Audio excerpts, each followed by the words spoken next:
Монгол улсын төрийн бодлого нь оновчтой, алсын хараатай, залгамж чанартай, уялдаа холбоо нь хангагдсан, хууль тогтоомжид нийцсэн стратеги ач холбогдолтой байх нь зүйтэй гэж үздэг юм а. Тус үндслээр Монгол улсын урт хугацааны тогтвортой хөгжлийн үзэл баримтлал 2016-аас 2030 он хүртэлх батлах тухай Монгол улсын их хурлын тогтоолын төслийг боловсруулжээ.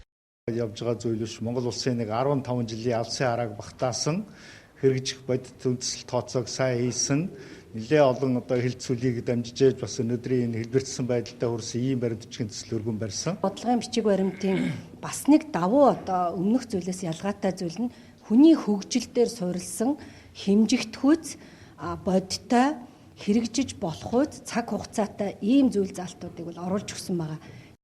Эх орондоо хүмүүнлэг иргэний ардчилсан нийгэм цогцлон хөгжүүлэх үндсэн хуулийн заалтыг гишүүндэс болгон Монгол улс 2030 онд нэг хүнд ноогт хорлохоор дунд орлоготой орнуудын тэргүүлэх хигнэнд хүрсэн тогтвортой өсөж байгаа эдийн засгийн олон салбартай нийгмийн хүрээнд дундаж болон чинээлэг дундаж давхраг дамгаалсан унган байгаль экологийн тогтвортой байдлыг хадгалсан тогтвортой ардчилсан засаглалтай улс болно хэмээн тус баримт бичгийн төсөлд тусгажээ.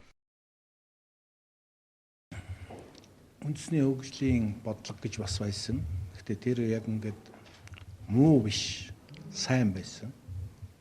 Тэр өөрийнхөө үүргийг гүйцэтгэхэд одоо ингээд дараагийн ээлж ирж байна. Бас энэ салбарууд тэргүүлэх чиглэлийн салбар гэж тодорхойлдог байсан. За энэ бодлогын баримт бичиг дээр бол Монгол улсын эдийн засаг бол олон тулгуурт эдийн засагтай байна гэж.